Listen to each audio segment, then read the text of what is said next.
How to drop pin on iPhone. To drop a pin on iPhone, first of all, go ahead and open up Maps on your iPhone. Then, tap on any location you like on the map. You will see a pin appear on your screen. Here, you can tap on the Directions button to get directions on your map. Scroll down to the end to find the pin option from here. Once you find it, tap on it. There you go, you have successfully pinned your location on Maps. Now tap on the More button. From here, you will be able to access other features as well. You can get directions to the pinned location, or get more information about the location right from the maps. This way, your overall navigation experience is enhanced.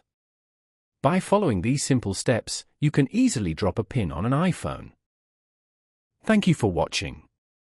Please leave a like if this tutorial helped you, or leave a comment below if you have any questions related to the video.